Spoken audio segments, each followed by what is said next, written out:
Monsoon की छुट्टियां चल रही थी और एक बार मेरे पेरेंट्स किसी काम से बाहर गए हुए थे। मैं घर पर एकदम अकेली थी। मेरी कॉलोनी एक बड़े से पहाड़ के ऊपर थोड़ी सुनसान जगह में सिचुएटेड थी। वहां यूजली कोई आता जाता नहीं था।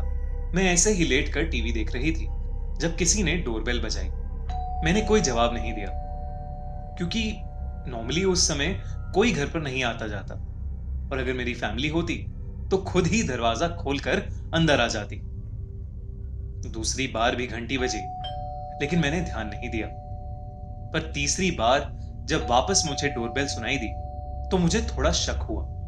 मेरे घर की एंट्रेंस पर एक बड़ा सा वुडन डोर है और चारों तरफ दीवारें हैं। तो बेसिकली बाहर देखने का कोई भी जरिया नहीं है अनलेस पियानो रूम से जाके ना देखा जाए तो। इसका मतलब बाहर से भी कोई पता नहीं कर सकता कि हम अंदर हैं या नहीं जब तक हम बहुत जोरों से शोर ना मचा रहे हो। जब तीसरी बेल बजी तो मैं दरवाजे के पीछे जाकर खड़ी हो गई।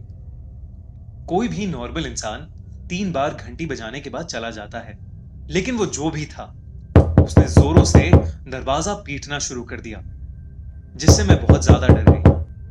तभी मुझे एक आदमी की भारी आवाज सुनाई दी।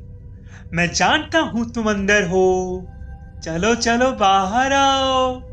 उसकी आवाज सुनकर मेरा दिल घबराहट के मारे दहल उठा। मैं यही सोचे जा रही थी कि उस आदमी को कैसे पता चला कि मैं अंदर हूं। एक लंबी खामोशी के बाद वो वहां से चला गया, लेकिन फिर भी मेरे अंदर इतनी हिम्मत नहीं थी कि मैं दरवाजा खोल के बाहर देख पाऊं।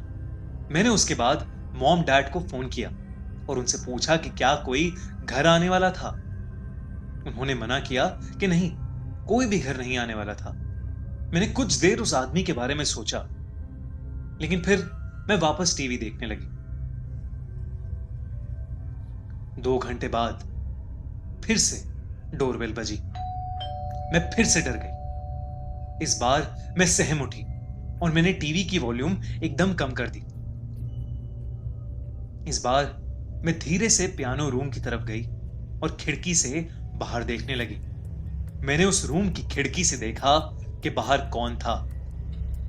वहां दरवाजे पर एक अजीब सी दिखने वाली औरत काले कपड़ों में खड़ी थी। काले हील वाले जूते, एक काली ड्रेस और एक बड़ी सी काली हैट। उसके बाल डार्क ब्राउन कलर के थे और उसका चेहरा उसकी हैट से लटके जाली से ढका हुआ था। बस मुझे उसके चमकते लाल होठ और उसकी बेहद डरावनी हंसी दिखाई दे रही थी। उसके साथ एक लंबा सा आदमी खड़ा था। उसने भी एक काले रंग का सूट पहना हुआ था।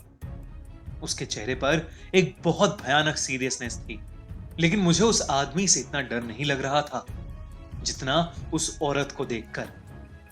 वो मेरे दरवाजे के सामने अपने चेहरे पर एक बेहद डरावनी हंसी लेकर खड़ी थी।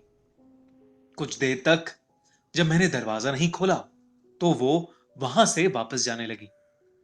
वो आदमी भी उसके पीछे पीछे चला गया। उस रात मैं सो ही नहीं पाई।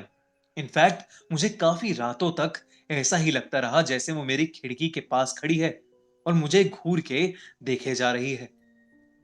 मुझे आज तक नहीं पता लगा कि वो औरत और वो आदमी कौन थे। क्या पहले भी घंटी उन्होंने ही बजाई थी